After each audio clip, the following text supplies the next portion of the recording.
আসসালামু আলাইকুম ওয়া রাহমাতুল্লাহি ওয়া বারাকাতুহু। আমি ইসলামিক আলোচনা চ্যানেল থেকে আবারও এসেছি আপনাদের মাঝে। আমি আজকে আপনাদের মাঝে আলাপ আলোচনা করতে চাই যাকাত, সাদাকা এবং ওসর সম্পর্কে। সম্মানিত ভাইরা আমার, যাকাত শব্দের অর্থ হচ্ছে পবিত্রতা, শুদ্ধিকরণ। আল্লাহ রাব্বুল আলামিন আমাদেরকে যে সম্পদ দিয়েছেন, এই সম্পদগুলো পবিত্রতা করার জন্য, এই শুদ্ধিকরণের জন্য প্রতি বছরে আমাদের নির্দিষ্ট সময়ের ভেতরে জাকাতের অর্থ আদায় করতে হবে।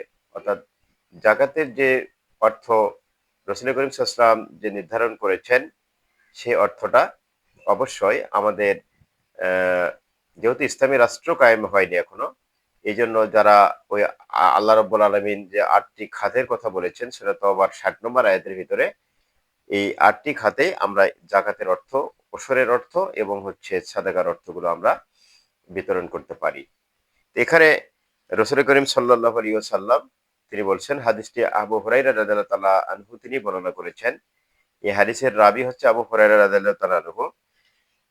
তিনি বলছেন যে যারা স্বর্ণ এবং রূপার অধিকারী, অর্থাৎ ৭.৫ তোলা পরিমাণ স্বর্ণ যার ঘরে আছে এবং ৫২.৫ তোলা পরিমাণ রৌপ্য যার ঘরে আছে, আর সেই ব্যক্তি যদি সেই স্বর্ণ এবং রৌপ্যের জাকাত প্রদান না করে, তাহলে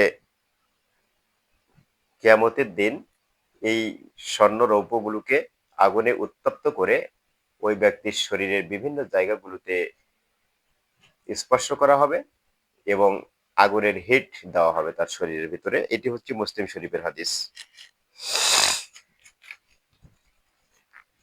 হযরত আবু বকর সিদ্দিক রাদিয়াল্লাহু তাআলা আনহুর জীবনকালে তিনি যাকাতের জন্য যুদ্ধ ঘোষণা করেছেন। যারা যাকাত দিতে অস্বীকৃতি জ্ঞাপন করেছে, অস্বীকার করেছে, আবু বকর তাদের বিরুদ্ধে যুদ্ধ ঘোষণা করেছেন যে যুদ্ধ করে হলেও তাদের কাছ থেকে যাকাত আদায় করে নিতে হবে। একজন সাহাবী তিনি যাকাত দিতে অস্বীকার করলে রাসূল করিম সাল্লাল্লাহু আলাইহি ওয়াসাল্লাম তার যাকাত নিতে নিষেধ করলেন।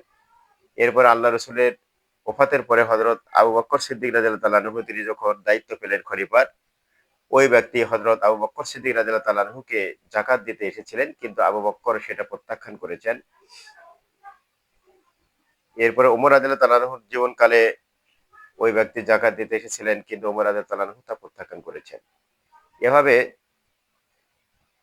তার যাকাতকে প্রত্যাখ্যান করা হয়েছে আরকি।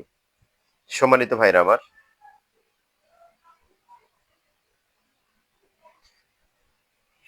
যাদের ঘরে সারা বছর খাওয়ার পরে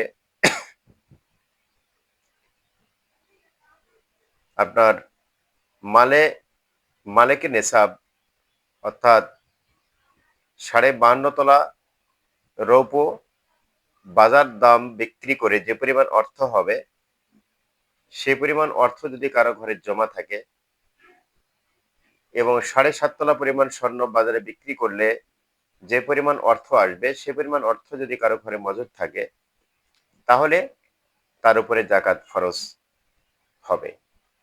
এই যাকাত আদায় করবেন কিভাবে? এই যাকাতটা আপনাকে দিতে হবে ১০০ টাকায় ২.৫ টাকা, হাজারে ২৫ টাকা। এভাবে যে পরিমাণ অর্থ আপনার বাড়িতে আছে হিসাব করবেন এবং সেই হিসাব অনুযায়ী আপনি প্রতি ১০০ টাকায় ২.৫ টাকা করে এটি আল্লাহর রাস্তায় দিয়ে দিবেন। কোন ব্যক্তি যদি তা দিতে অস্বীকৃতি জ্ঞাপন করে বা তা যদি অস্বীকার করে, তাহলে তার ওই সম্পদ দিয়ে অর্জনকৃত অর্থ যা সে উপার্জন করবে তা সম্পূর্ণ হারাম হবে। আর এই হারাম উপার্জন করে, এই হারাম অর্থ উপার্জন করার পরে এইটা দিয়ে কোনো খাবার কিনে সেটা খায়ে শরীরটাকে, রক্ত মাংস সমস্তকে হারাম করে আল্লাহর যদি ইবাদত করেন, তা আল্লাহ তাআলার দরবারে কবুল ও মঞ্জুর হবে না। পশুর ক্ষেত্রে বলা হয়েছে যে কারো ঘরে যদি ৪০টি কম ছাগল থাকে, তাহলে তার উপরে কিন্তু ছাগলের যাকাত ফরজ হবে না। ৪০টি ছাগল থাকলে ৪০টা ছাগলে তাকে একটা ছাগল আল্লাহ রাস্তায় দিয়ে দিতে হবে। এবং গরুর ক্ষেত্রে বলা হয়েছে 30টি গরু। 30টির কম যদি